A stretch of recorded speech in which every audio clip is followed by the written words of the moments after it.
started. Good morning. Good morning.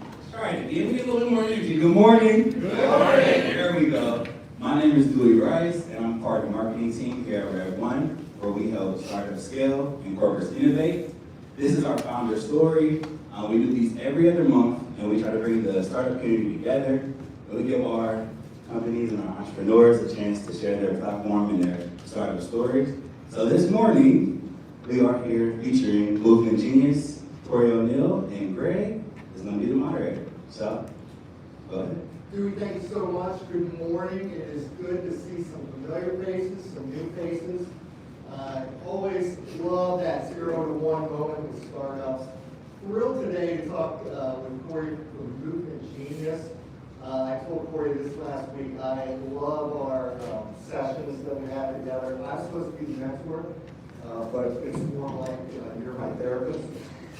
I always feel, after we talk, extremely energized, self-centered, a balance between my work and life, and that is the mindset that you're in all the time. So let's talk Movement Genius. Who is Correy O'Neal, and what is Movement Genius? Hi everyone, thanks for coming and joining us today. Correy, the COO and co-founder of Movement Genius. We are a predictive, prescriptive, personalized tool to manage mental health. We use a body-centered approach. Our content is designed by licensed psychotherapists, but it's personalized to meet somebody exactly where they are at the moment.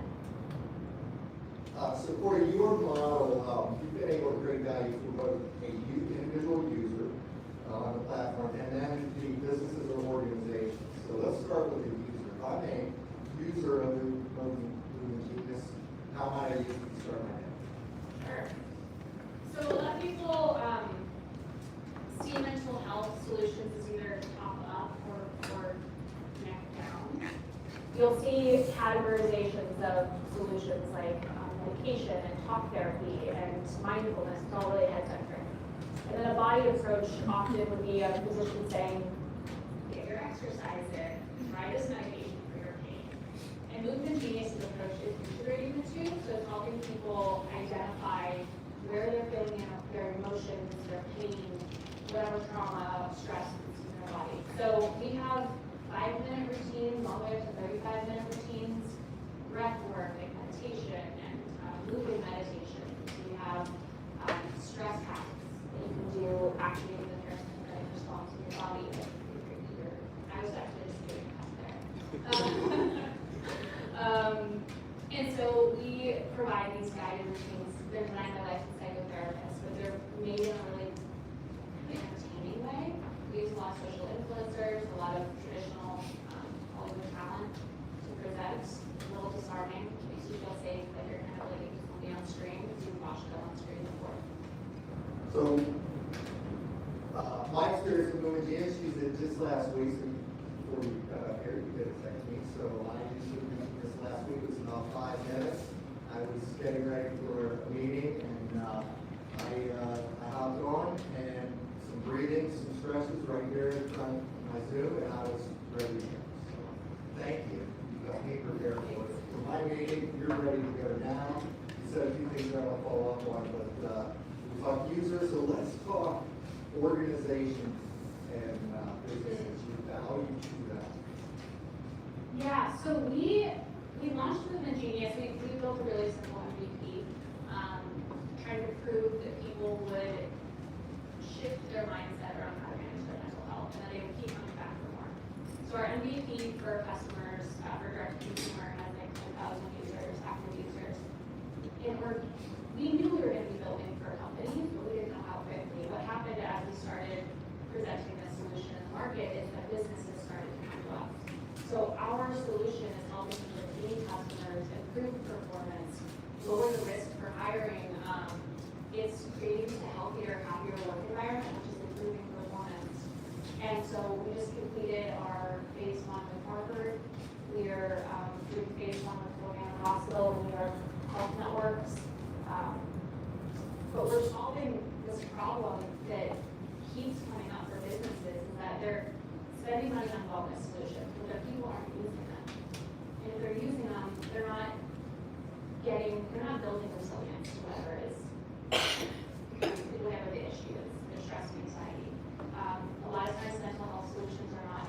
people, they're not inclusive. Even for myself, I have chronic pain, I work with autoimmune disease, and a lot of wellness routines like yoga, for example, are framed in this like performance-driven approach to wellness. And that's actually not what's gonna help me feel safe in my body, and it's certainly not gonna help me like navigate the stress and anxiety of the day. I can do some like weird bird pose also. And so what Women of Genius is doing is making it easier for people to manage their stress and anxiety, improve interpersonal communication with teams, build resilience, what is gonna happen in life and what definitely happens in business. So, when we initially talk about building a platform where end users will be engaging, and I start to, just trying to not say a bad word, I sort of crap all over it because it takes millions of dollars and tons of technology to reach consumers.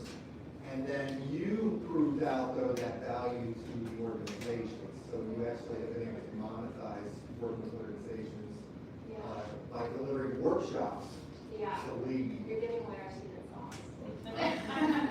Just kidding. So, as we launched the business, we knew we launched this MVP as a subscription model. And so, what we were noticing is that people were still hesitant to try this new solution. It feels too abstract to mind-body integration, which it shouldn't. Like, we're all doing it every day. We're all feeling pain or stress, whatever. But it is, there's some barriers. So we thought, why don't we provide free workshops every quarter in a theme? So we did one that was on the intersection of physical health and sexual health and how that affects your mental health. We did one on self-care for queer folks. We did one on managing climate anxiety and how that stress of just the everyday changes on our environment are affecting our well-being. And our secret that you're giving away is that it would cost us money to market that, and so I said, why don't we build a model where we bring in sponsors? So they'll pay us to be in the workshop, and really they're paying me to acquire customers. So we've not spent money on acquiring customers, but we have 10,000 paid customers today. Yeah, and I did want to bring it up because as we try to get a startup off the ground, you think the traditional way, it's the straightforward way people think about getting this done, and the cost, there are absolute deal killers in there. There's just not enough money, not enough time, not enough technology. So how can we get creative in the value stream to basically, in this case, get my business development paid for? And that's something that I think you've done a fantastic job. You mentioned some celebrity delivering of content, and you kind of have a secret sauce there with the co-founders. So Yeah. Just your founding We team, are. some of the talents and experiences brought to the table. Yeah, so my co-founder, who is my sibling, Allison, has been working in film and television for the last 20 years. She's been in 20 plus shows. If you have kids, she's probably piped through your televisions every single day. So sometimes I feel like we cheated. We started with 6 million social followers. That's how many Allison has. And so when the mental health crisis was worsening during the pandemic, and Allison and I were trying to figure out how can we be helpful. We understand this body-centered approach, how can we be helpful. We presented 14 days of mindfulness on social media, on Allison's channels, and had 100,000 people attend. And so that's where I feel like we cheated. we just got lucky. We both invested a lot of time and energy in growing those communities, and so we were able to really lean into those. Not only were we bringing in Allison to teach classes, but we have a number of like Halloween, oh goodness, Hollywood does feel like Halloween, but Hollywood personalities. We have a lot of social influencers that show up in our content, and it's really through our network, our trusted network. And it gives us an opportunity to bring in talent and just more diversity, honestly.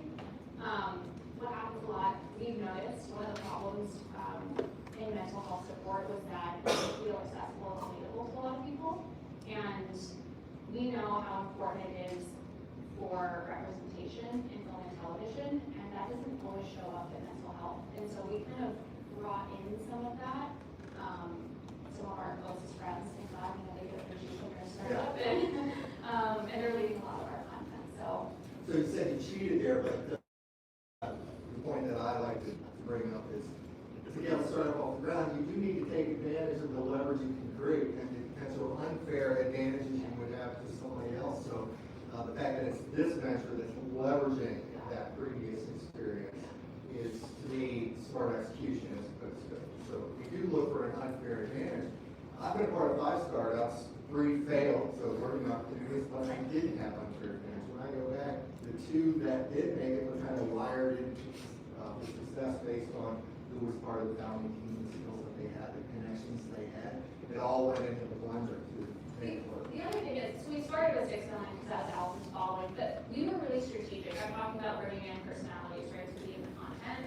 We now have a reach of 11 million through all of our instructors, and that was really strategic because, again, I don't spend a lot of money to market because they're all in the content and they're organically sharing what they're doing. So that was another strategic move, was us understanding the power of influence for these personalities. They also come with their network of brands that they work with. And so when we get an email randomly from Coca-Cola, we know it came from one of these personalities, and it opens up the door for all the baby growth. And then you're helping them cross-promote as well. Yeah. And so Allison is your co-founder. You said you have kids, Mike, who is a Disney connection there. Oh, yeah, Allison Did was, you not say what else is specific? Allison's donor, you can Google, but again, if you have kids, probably, I'm the worst sibling. I couldn't even tell you the names of the shows. I know a few of them, but I think the cool thing is, and I think why actually Allison and I work in business together is because we have lived our separate careers. And we have so much respect for the effort and energy that goes into developing success in those areas, and we didn't cross the line. What's the channel? She's on a lot of Disney shows. She was on a lot I of. think that web, like Instagram, or LinkedIn, or Twitter, or whatever. Well, Allison does have large followings on TikTok and Instagram and YouTube and all the social platforms. Yeah. Corey, prior to Movement Genius, you have been a part of other startup initiatives, revenue growth. How about your background? When did you bring it? When did you start doing Movement Genius? How long? And what did you do prior to that? Yeah, summer of 2020, after the world had shut down from the pandemic, Allison and I, that's when we decided let's just give this free 14 days of support on social media. And so that's when 100,000 people came. It was the summertime. We spent a few months talking about how can we scale this. Did you have the idea from Movement Genius at that time, or were you just kind of putting something into the world based on Silicon? So Allison has had years of certification, experience, training in the mental health space, but she's never used it. It was almost for her own understanding. Being a child star is shitty. That's the nicest way to put it. And so she was working through her own stuff and realized how valuable this tool was for her peers in entertainment. And so she had talked about building Movement Genius. In my background is building other people's companies. So I've been doing that for 15 years. Media, entertainment tech, fintech. I've been building all different kinds of companies. And early hire, I figure out how they can make money, how they can get a community scale. And so when she had this idea, it was the pandemic. My kids were calling at me. I have a 2-year-old in the house. We don't know what that looked like. And I said, well, I'll come up with a business plan for you, and we'll see what happens. So you were an early employee of other startups, but you had not been a founder yourself. Right. I was really good at making other people money and success. And so the summer through the pandemic, I said I'll build a business plan. There was an accelerator opportunity, and I was like, we can totally write a great application. And we were accepted into the accelerator. And I was like, oh my God, I have to register as a business.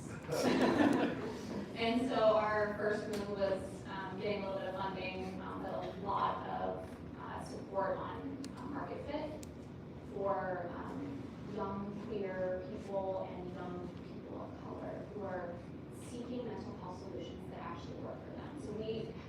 youth council that we were given, and we got really lucky when we started this accelerator. But we launched into the market, very basic MVP, July of 2021. It's great, starting to take off. The founders always say, we got lucky, we got lucky, we got lucky. I know how hard you're working behind the scenes to create that luck. So it's just nothing falls in the lap. It's not a lot of hard work. But the person speaking will always say, oh, we got lucky, serendipity, blah, blah, blah. I don't know about serendipity. There's no sleep. There's lots of tears. So thankfully we have this systematic approach that actually works. So wellness, awareness of work-life balance is kind of at an all-time high right now. What's the differentiating factor for food and genius compared to all the noise out there? Well, you have the calms of the world, which are great, but you have to take yourself through the process. You have to know what you want. You have to have the confidence and a reminder somewhere in your calendar to actually show up on call every day and go work through that. What Movement Genius is building is this personalized tool that's going to see your calendar, that's going to know how much time you have, that's going to make a unique, personalized mental health recommendation that's specific to your needs. And that's really different than what's in the market, because everything else is like a self-service model. They give you the list of things you can do. They might have some cool personalities that make it entertaining, but nobody's actually personalizing it to what you need. And that's what Movement Genius is. And then beyond personalization, I know another key feature is, definitely it's right in there with the secret sauce, but you started very early on building communities. So it's not about me interacting with the platform, it's about me using the platform and building a community of people, like-minded people. So I'm not going to ask you to break down the tech stack for us, but can you talk about how platforms facilitate building community? Yeah, so again, we had a very basic MVP that we went to work. We had to move fast, right? Once something happens in the public eye, 2,000 people come, you have to move really quickly. I'm not a technical co-founder, Allison's not a technical co-founder. So we started building this MVP that would be a guided experience. So people get onto the platform, it can present as a content library, but there are channels that will guide you through the experience. What we also did was launch weekly live classes with therapists and experts, and that's the touch point. That's where we started building the super fans and the people who give us these wild, amazing stories of transformation, and they're happening because they're connecting with folks every single week. We receive a new therapist who has some kind of specialty they probably have never tried before. They're having a new, we have a lot of great recurring instructors, but oftentimes it's somebody who's totally new and they're learning this new technique together in a group. And that community is built because everybody's navigating something hard and oftentimes new together. And so, we do facilitate community, but community is building itself too, Greg? Is that an online or in-person community? all online. And how do you think that works versus in person? How's the, success rate, you think? Have you tried it ever in person or not?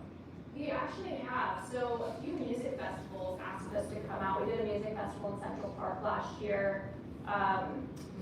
We have, we're working with Coney Island Hospital and the New York Hospital Network, which is, with B2B it's a little bit different. With B2B, it's kind of a phased approach. So phase one is education. We have to break their mindset on what mental health tools look like and help them understand those things that are sensing in their body can be managed. For hospital settings, it takes more time. You have to bring in, neuroscientists and a lot of different people because of people we're speaking to. That is, in person. And then we move them to the platform. And then with a small group, we're testing with residents first, and then we'll scale out to everybody. Are people more or less comfortable, being afraid to go to the doctor versus listening to somebody online versus doing it in person? Have you got any feel for that? We have gotten the feedback that what we're doing feels safer. And that's the word we keep hearing, is that it feels safer. I think a lot of people honestly feel safer with the last 2.5 years of having some Zoom computer screen. So that's part of it. This is kind of a safe community for them. But also, the way we build our content is so inclusive in nature. There's really small details that we put in that other places don't. Like if you go to a yoga class, for example, they'll say, if you can't do this stretch, try this. And it's always like, what you do, that's what you're hearing, is what you're incapable of. We don't talk like that. We're talking about variations. We're giving people agency over their body and how they want to move it. If you're feeling pain in a certain area, you have permission to move however you need. Those little tiny micro comments are the reasons people keep coming back, and I know that people tell us. I love it. It sounds incredible. Yeah. We have people who have reached out and said they're no longer having stress seizures. Somebody went off their medication, and we're like, we don't say that's the right choice. But what happened is they learned how to manage their anxiety, and so they were able to change into a different. I actually think it is the right choice because people don't trust the medical professionals because they got so many bad advice. You never heard the government once say, get your butt off the couch and go exercise and get some sun and eat. Not once in 3 years. So what I'm hearing from you is they trust you, they feel good with you. And we make it fun. You make it fun. I mean, that's obviously even more. And then someone that's tried yoga, I've experienced every one of the things, that you just said on there. So it's really interesting. I'm so glad I came. What you and Allison are building is profound. It's amazing. So going back to what you said about safety and that coming up for you, do you have some type of framework that you've identified as how that safety occurs? I know you mentioned the micro statements, but anything else like concrete? So we have a lot of training for all of our teachers. We also do psychological first aid. So everyone who's on our platform is participating in that. We know when things escalate. We have canned responses as well as I'm always on the call out. It's always on the call so the team can be available. So a lot of the safety is in how the program is designed. Everything is scripted, even though it's not that way, and that means a therapist is going through and reading and optimizing how we're communicating. So a lot of times it's not. A lot of our pre-made content is taught by influencers who don't have a background in this space. So everything is heavily scripted, created by licensed therapists. The safety also is does it look like a safe place to be? Sometimes that means diversifying who's teaching. We saw an interesting shift. We have an instructor, Rodrigo. He's a wheelchair user, and he's this brilliant yogi. And we saw a big shift in our user base when we brought him in, and that's what people said was wow, I feel like I can be safe. Some people are wheelchair users, but some people just don't have the mobility, and they knew they could trust us to encourage bodily movements that would be safe for them. Yeah. So those things really matter. So love when I hear a buzzword term that goes off my head for the first time. It says psychological first aid. Yeah. Love that. I've needed that many times. So Pugh is the place I can go to do a little psychological first aid on myself. Yeah. Love it. Question. Two, one, does your program help with weight loss? Question is weight loss. So our program is not designed for weight loss. I want to say that because we did not design for weight loss. There are people in our community who have taken back control of their life. So they are managing their anxiety, they're managing their really wild schedules and stress load, they are sleeping better, and they've come to us and said, I lost weight. But that's not why we designed the program.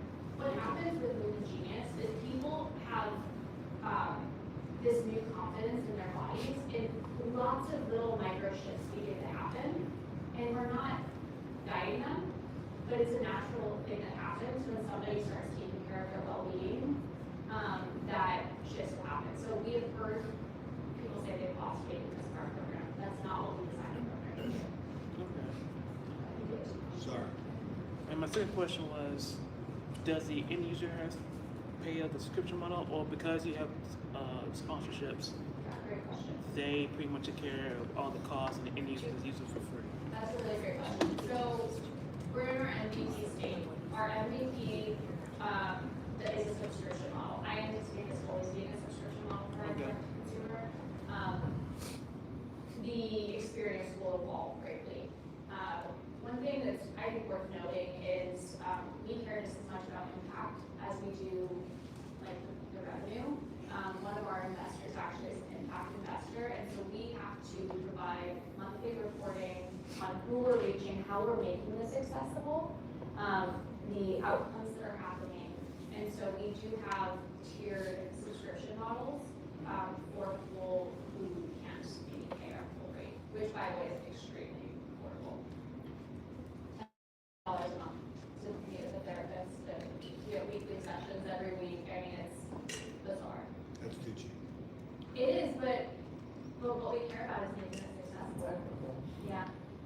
So my question was, are you marketing it to primary care physicians and they're then introducing you? We haven't done any marketing yet. Other than like having our workshops and having, folks there. So what's happened is that everyday people are finding our products, they're trying it, they're enjoying it, and they either are leaders at a company or in some kind of environment that would benefit from our solution, and they reach out to us. So it's been all inbound B2B support right now. Including, we worked with the Belmar Merrick School District, which is the largest school district in New York, all across Long Island, and worked with the students and then worked with the faculty, and so it's all been inbound. But you're here or you're in New York? We're here. You're here. We just have a lot of interest in New York. We actually have a lot of B2B clients in coastal cities. I just moved our business to Columbus last year, about a year and a half ago. And Allison and I, as I mentioned, we're siblings. We're from Toledo originally, but we've grown up in Pennsylvania. Oh, nice. Mommy. And so I really want to figure out how to support our regional businesses, the hospital networks, the corporations, the school districts. Like, we know we have works, but we're also only 2 years old, so we're doing the internal work of building well, figuring out which B2B niche we can support best. So we're still in some of that like market fit process. We just have everything is in that right now. Well, if you need help, I think I can help you. Okay. Well, we are finding that the coast are initially more receptive than Yeah. executive at an organization saying, I'm concerned about my employees' mind-body connection. Yeah. It's general. Why do you think that is, Bill? I don't know. Seriously, why do you think that is? Just a more progressive attitude, more willingness to take risks from. I mean, What's this is- happening in West is more of a prove it first mindset. We even have like, we work with UT Austin, so it's also in a number of other colleges. It seems like the progressive nature of the USC, the college campus, brings opportunity for us as well. And frankly, the fact that we're presenting with all these personalities that they follow on social media really helps. They want to do it because this person they follow is teaching it, and then they realize, oh wow, I actually feel better, or my schedule is, my runaway thoughts that I'm having, like they're more in control. So yeah, those progressive spaces are the easiest for us to break into. Question? Hold on, we're gonna hand you Yeah. one survey here. You mentioned that your business still in the, your product is still in the MVP stage. I was curious to know when we're looking to move it to like full launch. Yeah, so 2 years in, it's been a really interesting position building in the public eye, which is the gift and the curse of having a founder who has a really big following. Because we have to cater to this 10,000 person user group that's using our platform, and it's great because we're working on our systems and processes, our customer service, our SOPs, all the boring stuff behind the scenes that's being worked out. And then Allison is really focused on building out the product, but it's happening in parallel. I don't see the full evolution of the product being done for a few years, but Okay. the next phase of it will be done for next year.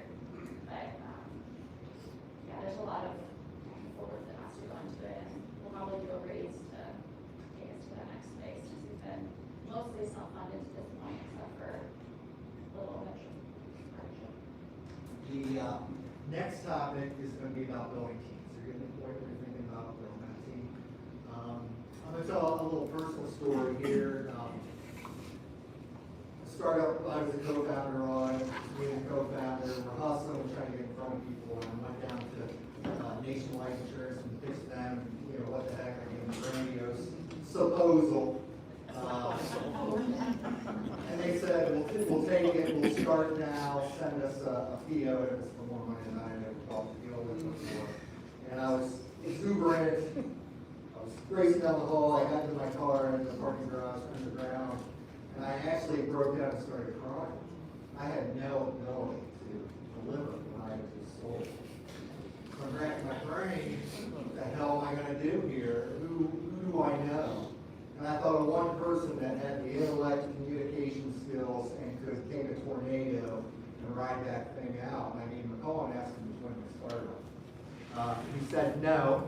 But I got a call back 2 weeks later, and he said, all right, my wife told me to quit buggering with the startup idea, I'm in. And he showed up for work the next day. But that guy showed up here today to hear Correy speak. I just want to, just a huge gratitude. No startup founder gets somewhere without a key hire early. Will Nankable, thank you. I don't do it.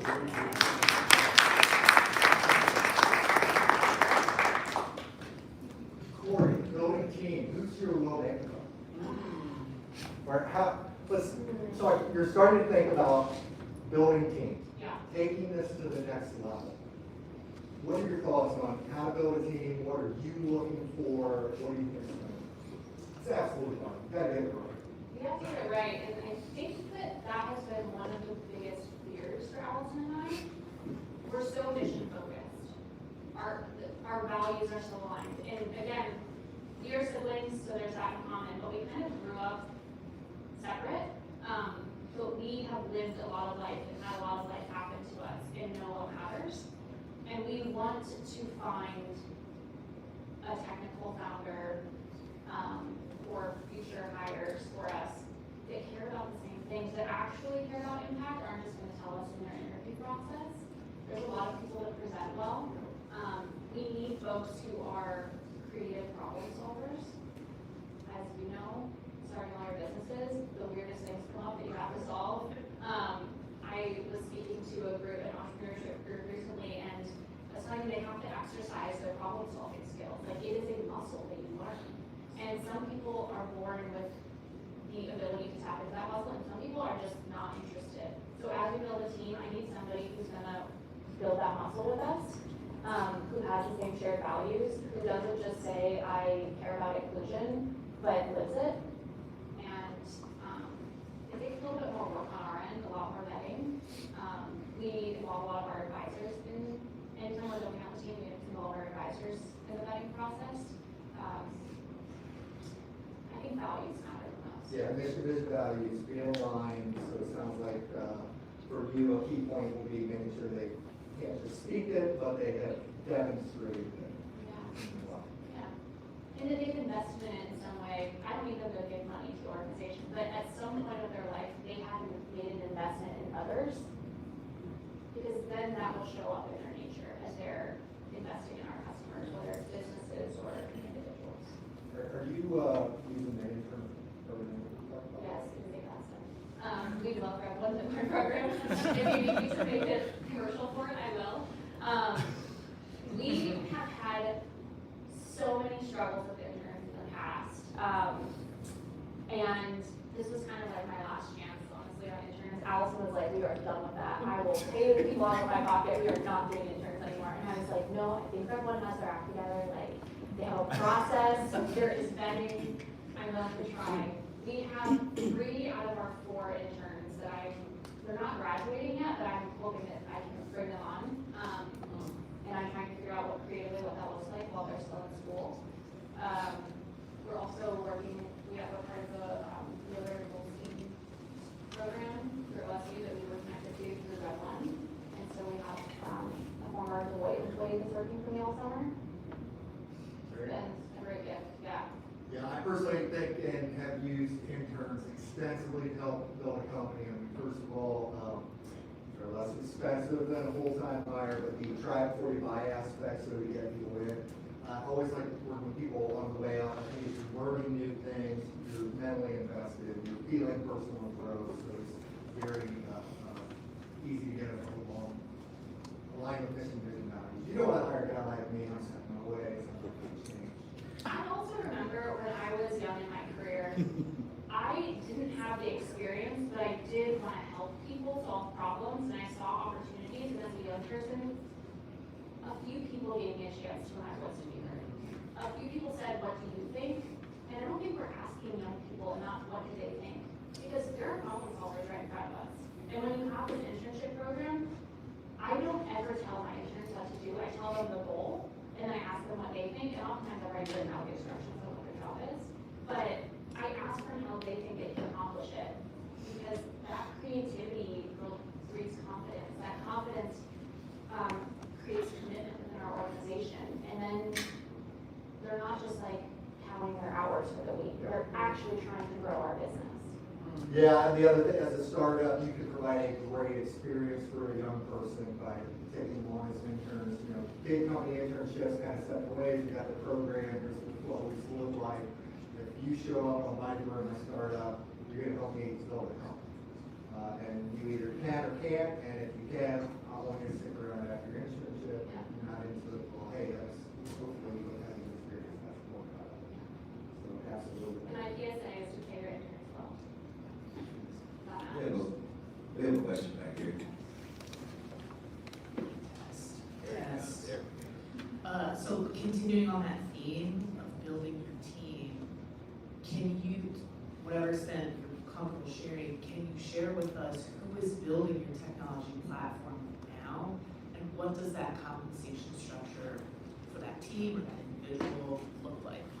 So we are working with Polyform Studios. They, one of their founders is our advisor. And so they've been really integral in making it correctly affordable.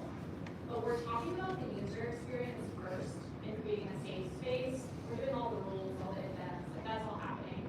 But where we're investing our focus right now is on how to create a safe space that people want to show up in. Because people don't actually want to show up to after their therapy appointments. They don't want to actually go to the doctor a lot of the time. They don't want to help themselves because it's sterile, it's cold, maybe they had a bad experience. So that user experience is where our first investment is. And then as we grow, we're not locked in on who will do the actual build. We have resources through Polyform Studios that we can use, but I kind of want to build local. I kind of want to have a team regional that will help us build. I think that would be really powerful. I moved to the Midwest, back to the Midwest, and I honestly came with so many opinions and thoughts. I thought there's no innovation here, there's no way. I can't believe I'm going back to Ohio. And it's blown my mind. And it's so exciting to be here. And I think that a company who, like us, we're disrupting mental health care and we're preventing mental health crisis. Like, wouldn't it be nice for it to happen in the Midwest? Wouldn't it be a nice disruption? So hopefully we can build a little. I can be loud if I need to. Yeah. Got you at the mic. Okay, thank you. So I love everything that you're trying to find with the team, right? Caring about impact, critical thinkers, value aligned. What do you look for in that recruitment process? What are some indicators that you found someone that aligns with those things, whether it can be like questions that you're asking in the interviews? So one of the interview techniques that we have, that I've been using honestly for years for all the startups that I'm working on, is presenting a problem and having the person solve the problem during the interview process. It's obviously not stage one, but having them solve the problem and then talking through how they solved it, why they went this way. What I'm looking for is some kind of methodology to someone's behavior. I also want to know they just like use ChatGPT to like come up with, but I really want to understand how a person thinks and if there's a pathway to solving problems. So I'm usually presenting some kind of challenge that our business has. If the hire is for finance, then it's like an issue related to our books and our business model forecasting. If it's related to like B2B, when we hire for our B2B sales support, it's going to be specific to problems that the market has. And seeing how they would present the genius as the solution. We comb social media like crazy. We do a deep dive into this person. So many people have like whole blogs. I'm not saying whole people for what they used to be 10 years ago, but you do see a person's character. And a lot of people go off on Twitter. They present on an interview, they may say X, Y, and Z, but like you can find so we do a lot of that kind of digging. Those are two things that have been really important for us. And we also ask people why mental health work actually matters. Because a lot of people we found want to build startups and they want to get rich from being a startup. And we're like, you don't sleep in a startup. Like, the money doesn't come right away, you know? And so we're looking for people who actually care about what we're building. And that's that impact question for us is like, why does this even matter in the marketplace? Not how are you going to pitch it, but like, why does this matter if we have this in existence in the marketplace? Any red flags that have come up? Oh, yeah, a lot. Actually, unfortunately, a lot with instructors that we've vetted. So a lot of people, we're learning, not a lot, but a fair amount of the therapists that we've vetted, copy and paste stuff for their website, they copy and paste approaches and curriculum. I'm sure a lot of it is learned through their education process, but they're not independent thinkers. And that's scary, because you don't know what a client is going to present to you. And so when we are bringing therapists in, they're not doing one-on-one therapy with our individuals, it's a group setting, but we have unfortunately found a lot of people who can't navigate certain topics or their responses are really isolating. Honestly, the like inclusive nature just doesn't exist in a lot of therapy programs and experiences, and so that we keep getting red flags, and it's really disheartening. Again, we know though, like it doesn't exist, so we have to build it. It's even more reason that we have to build this. For the next topic, that's about 2 years, you have navigated through initial phases, and you have decided. What do you wish you would have known 2 years ago when you had the original idea? In the pandemic, when we came up with this idea. I don't necessarily know. I don't think my response is actually what I wish I would have known. I think it's what I wish I would have practiced. So, with a startup, everyone wants to tell you what you think you should build. The niche audience you should have, the approach you should take, how you should do your marketing, what your product should build, blah, blah, blah. Everyone has an opinion. And I knew that would happen, but I didn't practice enough my response. Because it's kind of like when you're having kids, everyone gives you their opinion about it, and no one's coming to help. And that's what happens with the startup. Everyone has their opinions, but no one's coming to help. And I needed to do a better job of practicing my response to protect my team. Because my team was so influenced by these outside opinions. They're excited about this startup. They're talking about what we're doing. And then they come to me like, so-and-so told me we should be doing this. Why are we doing this? And so I should have practiced and coached my team on how to like hear but not absorb. So I think that's probably what I wish I would have done. I chuckled there a little bit. You just described my role and my interaction. What I did. I think it's a very important point because as a startup founder, you got to go talk to everybody. You're trying to build awareness, advocacy, get safe advice, shortcut. But there's a lot of noise created. And one thing you've done extremely well is focus. State your milestones, work towards them. If you either achieve or if you course correct, it's because you have a learning and you are intentional and you keep this manageable. Far too often you see startup founders that just keep adding to the to-do list, adding to the milestones, and you never cross off the first 3 that we started, but now we're looking at hundreds. Leave behind us though, like real fast. Yeah. That's really helpful. It's like, this is what we're gonna test, figure it out fast. And the answer might not be create a new test so that we get it right. It could be it has failed and there's a learning there. And let's move on. Fantastic. What's the future look like? What's in front of you here the next year? And what's the vision 5 years down the line? I'm gonna talk about 5 years first. What I want for everybody in this room, across America, across the world, is that when they are feeling that busy feeling in their body, that tightness in their chest, the overwhelming anxiety that comes with a big presentation or a huge deadline, you're probably gonna miss until you, unless you stay up all night. When those feelings exist, I just want people to touch the button on their phone, open it up, and let Movement Genius curate a have, according to your behaviors and how you engage with wellness, according to what you've used in the past and felt like it was helpful. I just want people to be able to touch it, take 5 to 10 minutes, allow for their body to have a refresh, and move on. I want Movement Genius to just be a simplified integration into people's life, so that we all have a little bit more agency over how we respond and how we feel in our bodies. Just describing the control and lead of 5 or 10 minutes, it'll be back up, everything will run through again. That's our new pitch, I guess. For the people.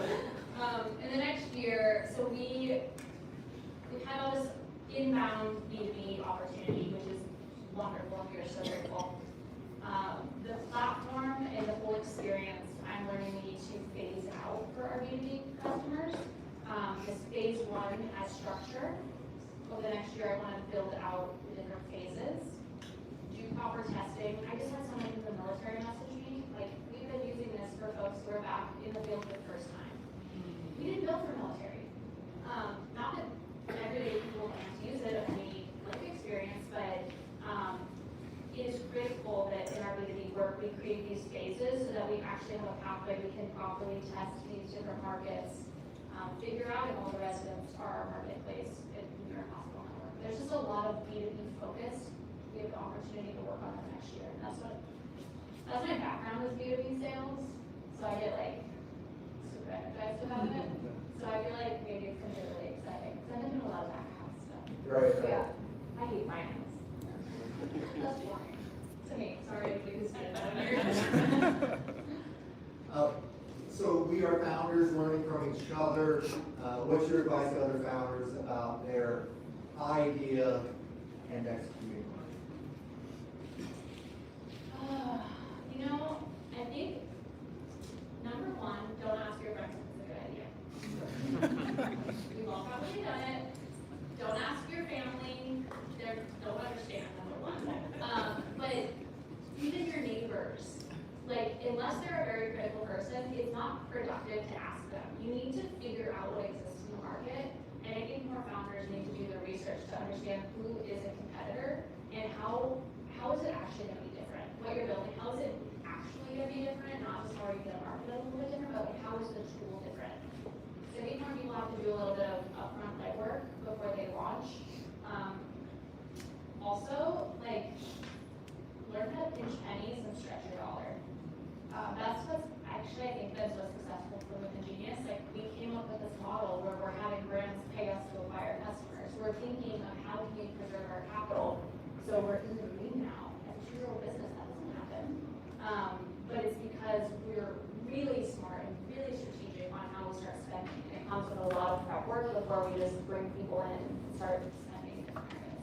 And so one thing I've noticed in working with multiple startups, you never make smarter decisions, good use of your time, get things done for the last one. You don't have anything. You're trying to make it. One thing I've always said, everyone wants investment. Great, help me get investment. Well, we get investment. Doesn't matter if it's $50,000 grant or a $5 million big Series A. You will spend that money. And you will spend it less wisely than you did when you didn't have money. It's always the case. So being able to demonstrate that you can get things done in a controlled cash environment definitely becomes more attractive to investors. You have that. I can get things done without money. So I get more done with your money if I have a structure in place. The other thing is take care of yourself. That's one thing that I keep telling people. You know, I Yes. was preaching Well, about it. we get on a Zoom call to talk about her business, which is great, and you take care of yourself. What have you done for you? But that's where founders fail. Is because whether you're funded or not, you're driving, and if you're not taking care of yourself, you do burn out.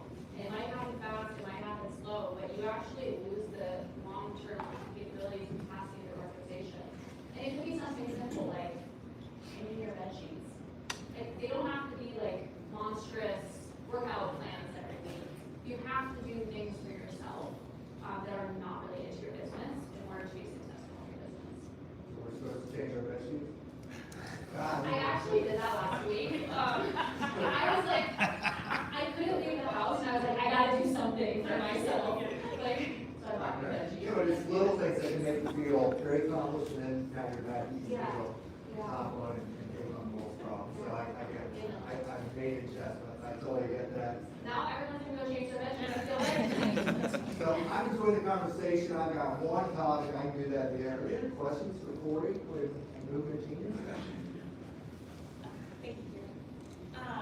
Congratulations on all you guys have accomplished thus far. I'm Andrea. I actually work at Rev1 Greg, and I help with some of our business connections. So we'll definitely connect after for some of the network opportunities. But just wanted to get your thoughts on how you're kind of thinking about moving into the Midwest and approaching some of these different enterprises here that might not be as forward-facing, or maybe haven't put in the time, resources, research into better understanding that kind of connection and how the support and benefit that an enterprise can provide within the space of mental and physical health can really be impactful. How are you thinking about kind of telling that story and approaching this subset market that might not be as progressive? I'm guessing it's probably not just wait until they come around, especially with your background. Yeah, so, we talked about the pain points. Those are the easiest things, are the pain points. High turnover, low performance, interpersonal conflict, high sick days. So, for companies that aren't thinking prevention and they're thinking of problem solving, we talk about pain points. For companies who are trying to be on the cutting edge and attract all this really top tier talent that's going to stay and build these amazing companies and products, like we can talk more about potential.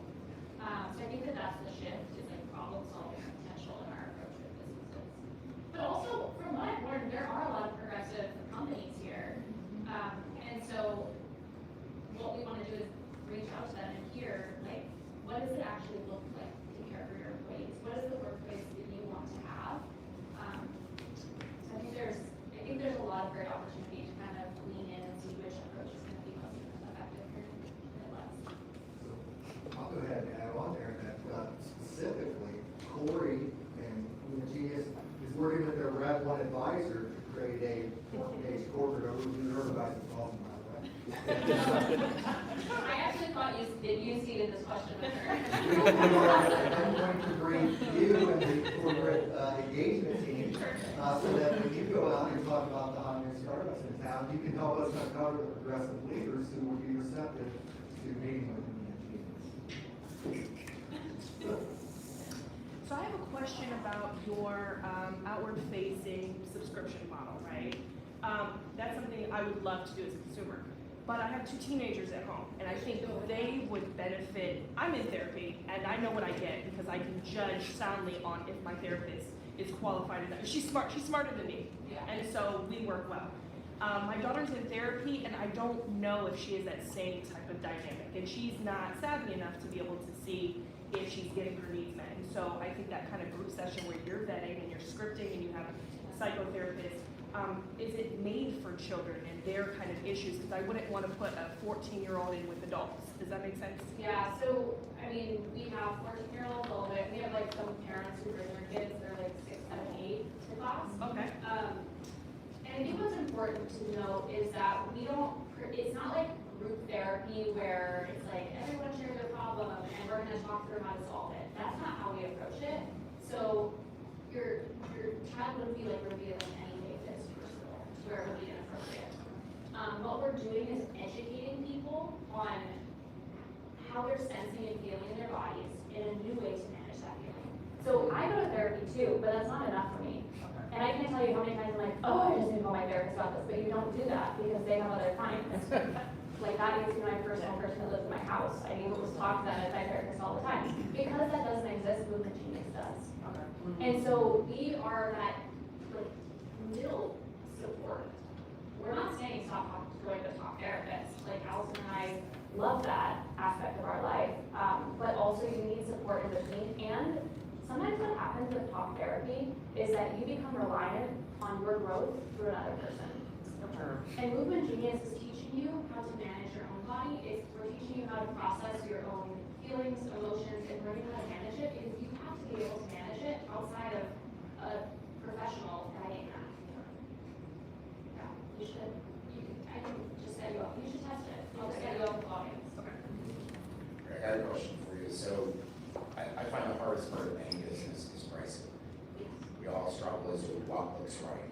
So, as the gentleman over here said, your perceived value seems obviously higher than what your charge is.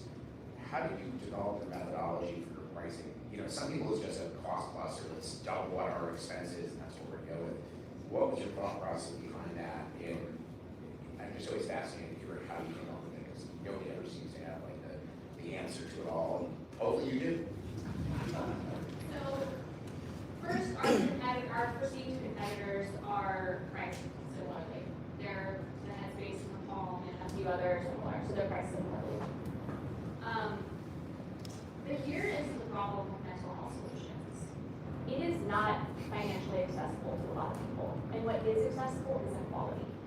And when I talk about impact, this is part of our mission here, is to make the price point available and accessible to people. Is that we expect it to move and grow really slowly because of it. And honestly, we have people reach out to us and be like, I would pay a lot more money for this. I'm like, then buy a subscription for a friend. Because that is a huge barrier to people being well. And a lot of mental health solutions look a certain way and they're very costly. Somatic therapy specifically is often presented as like spiritual, corporate retreat, really highly priced, specialized thing. It doesn't have to be. It's thousands of years old. There's a ton of modern research and science around it. Why isn't it readily available and accessible? Because we're in year 2 with our MVP and we know our product is going to evolve, we can add pricing later. We can increase, I should say, the pricing later. But right now, this value experience, this price point felt competitive in the market. It feels accessible. People are willing to shift their mindset and try this body-centered approach because the price is not in the picture. So being an equal price to your competitors is not a negative in the sense that they're like, okay, you're just the same price, how do I differentiate? You're not finding that like they're, like, you know, you go to a restaurant and you may pay more because there's probably a perceived value, it's a better meal. Like, how are you, if these people aren't doing what you're doing, and it certainly sounds like you have a much better solution, but yet you're priced the same, how are you getting them to take that jump to you and just not seeing a sea of everybody's the same price? It's got to be similar. The people that are using our product aren't the people using the other products. And I think that's important to know. The people who are on our platform don't feel comfortable in going to a yoga class. They don't feel like they're getting anything out of Calm or Headspace or those other solutions. They're honestly not even being marketed to because wellness is designed for white wealthy people. That's who made it, that's who they're selling to, that's how they make their money. That is like historically how wellness has presented. And so, again, we're like in our infancy with this MVP. Our technology is going to evolve so much. The price may go up as that happens. Where am I offset of a bunch of sponsor money? But right now, I'm not concerned about perceived value. If I increase the price, we will lose a lot of people who need it to be this price. And who have told us, we've done a lot of research in the marketplace, you know, the users, some of the, we do like, you know, annual discounts, people get your performance rate, we do an annual discount. So we played around with pricing, we're testing capsules, but we also know that a lot of people who are buying unlimited units to keep them okay would not be able to afford it if we change the pricing right now. Movement Genius is competitive advantage as people go to their website and see people that look like them. That's a competitive advantage. Raises to go off my offset boxes. That's all. I'm so good at getting sponsor money. Last question. I always appreciate time. Love talking to you. But what can I or anyone in this room do to help you? You know, 2 things come to mind. One is like individually consider the shift in what mental health looks like because it requires us shifting our perception of solutions. And as you are talking to your partners or your friends or your colleagues, like maybe encouraging a shift in how people are managing their well-being. I think that conversational shift. I think that also comes with an introduction where we can like help educate your workforce or give you access to our platforms so you can try yourself. Great. But I think that this like industry shift needs to happen. And it happens in places of innovation. There's a lot of great innovations that are coming that are very like talk therapy focused.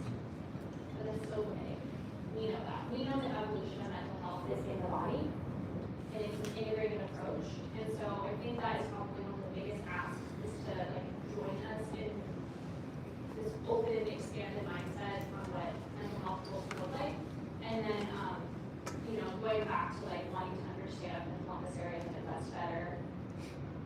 I'm just really hungry to like get connected with business leaders here, hear their pain points. The hospital setting in New York is a really unique dynamic. It's probably not the same situation happening in the hospital networks here, and so I'd be really curious, are the residents having the same problems here? Are the clerical staff having the same problems? So if there's any introductions you can make to help us learn better about Midwest pain points so we can help solve problems and make this a healthier place, I'd love that. So introductions to progressive business solutions. Okay. Correy O'Neal, you're good. I was gonna say that, let's give him a round of applause. That's